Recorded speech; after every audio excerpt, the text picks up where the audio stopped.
දරුවන්ට දැරියන්ට නියමිත වශයෙන් අධ්‍යාපන ලෝකයට ආවශ්‍යත පතපොත ගැනීමට වැටුපක් නැහැ. ඇඳුම් පැළඳුම් ගන්නට වැටුපක් නැහැ. මේ වැටුප් තව දී ආස්වලට පූජා කරලා එන්ටර් වුණාම වෙන්නේ මොකද්ද? පෞල් ජීවිත ආරවුල් වෙනවා. ඇත්තෙන්ම සුහදව බැලුවොත් අවංකවම උප්පැන්න සාතික අවංකවක් තියෙනවා. වංකවත් උප්පැන්න සාතික ගොඩකට තාත්තා කියන්න වෙච්ච තැන් අම්මා කියන්න වෙච්ච තැන් ඕන තරම් තියෙනවා. මේක තමයි ඉක්මවා යෑම. තමන්ගේ භාර්යාව ඉක්මවා යෑම ඊටාම දරුණු ක්‍රියාවක් හැටියට බොහොම ඉස්සර කතා ප්‍රවෘත්ති තියෙනවා පින්නතුනේ. ඇත්තෙන්ම වේදේහ දැන් එක්තරා කාන්තාවක් හිටියා. මේ කාන්තාව යක්ෂෙක් බැලුවා මේ ඉහළ කාන්තාව පුළුවන් තරම් වසඟයට ගන්න. නමුත් මේ කාන්තාව තමන්ගේ පතිවෘතා ධර්මය ආරක්ෂා කිරීමට ජීවිතේ කැප කළ ආකාරයක් පෙන්වනවා. බොහොම ලස්සන කතා ප්‍රවෘත්ති තියෙනවා. ඒ තරම් පතිවෘතාවෙන් ජීවත් වන භාර්යාවන් සිටිනවා නැත්තේ නොවේ. නමුත් පින්නතුනේ භාර්යාවගේ යම් වැරදි සහගත දේ බලබලා ඒවට දැඩිසේ දඬුවම් දෙන්න බලාපොරොත්තු වෙන ස්වාමි පුරුෂයන් වඩාත්ම බලන්නේ ක්‍රමක්‍රමෙන් තමන්ගේ භාර්යාවකින් දැන් නිදහස් වෙන්න. ඊට වඩා හොඳ භාර්යාවක් දැන් ඇති කරගෙන ඔන්න ඉක්මවා යෑම. අනේ අහිංසක දරුවන් දැරියන් මේ වගේ කාලකන්ණි කරලා තවත් භාර්යාවක් අලුතෙන් ගන්න තරමටම කාමුකත්වයේ උච්චම අවස්ථාවට පැමිණි අයට ඉහළම දඬුවම ආත්මීය වශයෙන් නම් පින්නතුනේ කෙලින්ම නපුංසකයෝ වීමයි බුද්ධ දේශනාව අනුව පෙනෙන්න තියෙන්නේ. ඒ නිසා තමන්ගේ භාර්යාව ඉක්මවා යන්ට හොඳ නෑ. ඒක ස්වාමියෙක් සතු ඊටාම වැදගත් යුතුයකමක්. අනිත් එක තමයි පින්නතුනේ ඉසුරු පවරා දෙන්න ඕන. මේ ඉසුරු පවරා දෙනවා කියන්නේ දැන් ඔය ස්වාමි පුරුෂයාට අයත් වූ ඉසුරු සම්පත්. ඒ කියන්නේ දීපල වස්තු ඉඩකඩම් චංචල නිශ්චල ඒ වගේම මුදල් හදල් බැංක් account ඔක්කොම තමන්ගේ පවුලට නෝනට හාමිනේට නැත්තම් බිරියට බිරිඳට පතිනියට තමන් දෙන්න තරම් උදාරත්වයක් කැපවීමක් කැපකිරීමක් කරන්නට තරම් ස්වාමි පුරුෂයා කාරුණික වෙන්න ඕන. ඒ වගේම තමන්ගේ දැන් ස්වාමි පුරුෂයා වස්තුව තිබිය යුතු ඒවා මසුරු මලෙන් තද කරගෙන පොට්ටනි ගගා ඉන්නේ නැතුව ක්‍රමක්‍රමයෙන් මේ බිරිඳ ඊටාම හොඳට මේ වස්තුව දැන් පරිහරණය කිරීමට දක්ෂයෙකු වෙලා තිබෙනවා. මේ ස්ත්‍රියට දැන් කෙලින්ම පවරා දෙන්න ඕන. ගෙදර ආධිපත්‍යය වුණත් මේ විදිහට පවරා දෙන්න අවශ්‍යත තැන් තිබෙනවා. දැන් සමහර ස්වාමි පුරුෂයෝ සම්පූර්ණයෙන්ම දීපල වස්තු ඔක්කොම විකුණා කනවා. විකුණා බොනවා. විකුණා විනාශ කරනවා.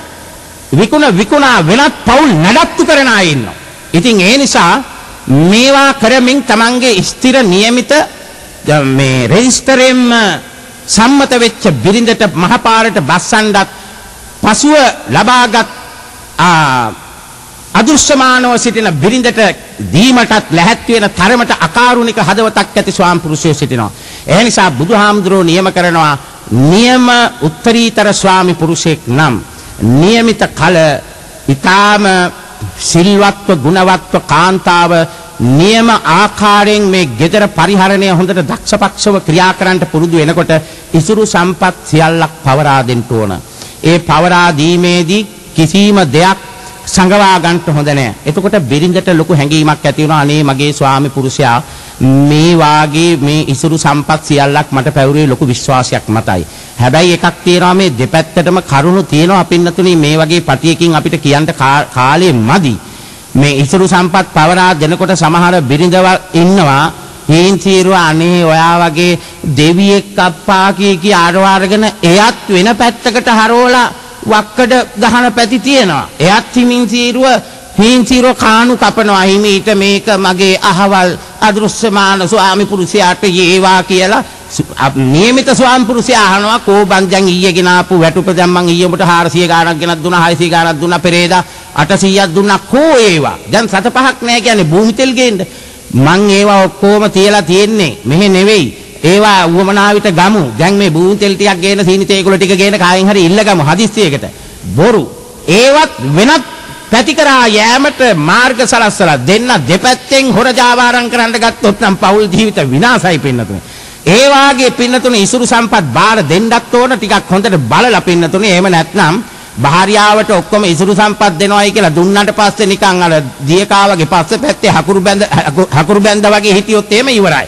ඒ නිසා මේක පුළුවන් තරම් කල්පනා කරන්නත් ඕන ඉසුරු සම්පත් පවරා දීමේදී දරුවන්ට හරියට ඉෂ්ට වෙයිද?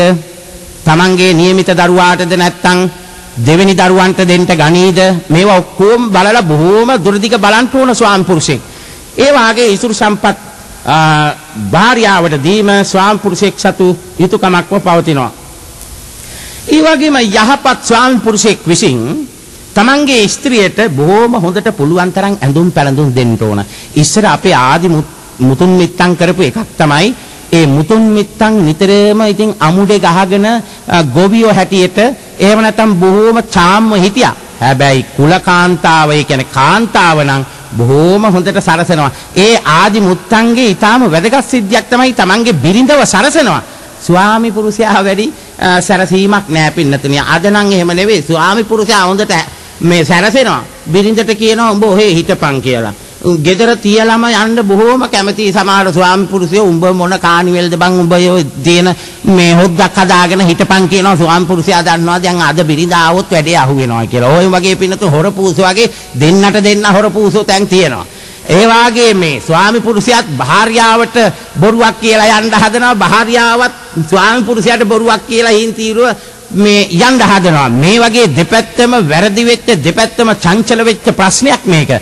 කෙසේ වෙතත් බුදුහාමුදුරුවෝ පෙන්නනවා ස්වාමි පුරුෂයෙක් නම් තමාගේ යුතුයකමක් තමයි හොඳට පුළුවන් තරම්. හැබැයි තමන්ගේ වේතනයේ හැටියට ස්ත්‍රිය ඉල්ලන ඒවම දෙන්න ගියොත් මේක නිකන් පින්නතුණි අර මහ මල පෙරේතයට වතුර දැම්මා වගේ හිටි කලගෙඩි 16ක් දාලත් පෙරේතයා කිව්වලු නිකන් වතුර ගෑවිලාවත් ගියේ නැහැ කියලා. ඒ වගේ කොච්චර ඇඳුම් ආයිත්තම් මේ ඊළඟට ගෙලට මාල කනට තෝඩුව අතට වලලු පයට ගිගිරි දාලා දුන්නත් බලන්නකෝ අපේ මිනිස්සයාත් මා ගැන කිසිම බැලිල්ලක් නෑ අනේ කියලා අල්ලපු ගෙදරට ගිහිල්ලා කියනවා.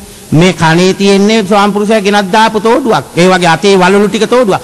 වලලු ටික ඔක්කොම ස්වාමි පුරුෂයා ඊළඟට මේ හොඳට සෙරෙප්පු දාගෙන ඇඳුම් ඇඳගෙන ඊළඟට හොඳ ස්තරම් සාරි හොරින් සාරි ඇඳගෙන ඔක්කොමත් කරලා මේ එකක්වත් පින්නතුනේ කිසි දෙයක් නොදීපු ස්වාමියෙක් හැටියට ස්වාමි පුරුෂයාව මහා පුදුමාකාර විදියට හෙලා දකින භාර්යාවෝ ඉන්නවා පින්නතුනේ. ඔය භාර්යා කියන තැන නොඑක් භාර්යාවල් ඉන්නවා. බුදුහාමුදුරුවෝ මේ භාර්යා කිව්වහන් පස්සේ චෝර භාර්යා ඊළඟට මසුරු භාර්යා මේ පෙරේත භාර්යා ඔය වගේ අන්තිමට ඉතින් දැන් පින්නතුන් දන්නවනේ දිය භාර්යා ගැන. ඔය වගේ ඔය දිය භාර්යාට එනකම්ම භාර්යාවල් ඉන්නවා.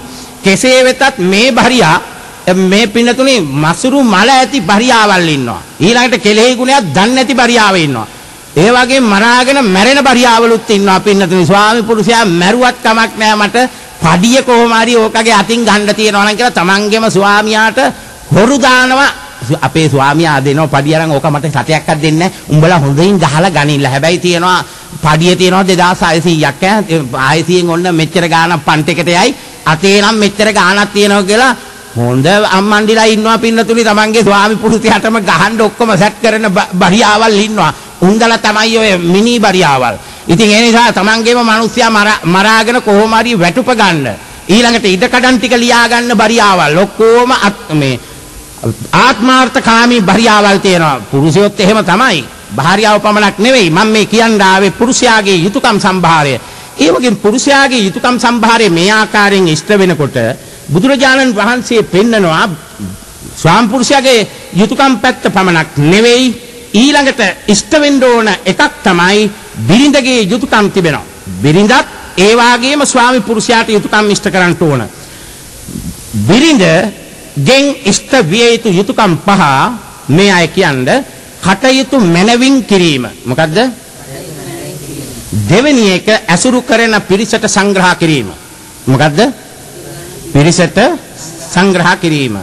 තුන්වෙනි එක සැමියා ඉක්මවා කටයුතු නොකිරීම. සැමියා කටයුතු නොකිරීම. ඊළඟට හතර සැමියාගේ ධනය රැකබලා ගැනීම. සැමියාගේ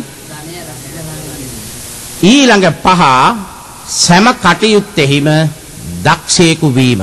සෑම කටයුත්තෙහිම ඔන්න බලන්න භාර්යාවක සතු යුතුයකම.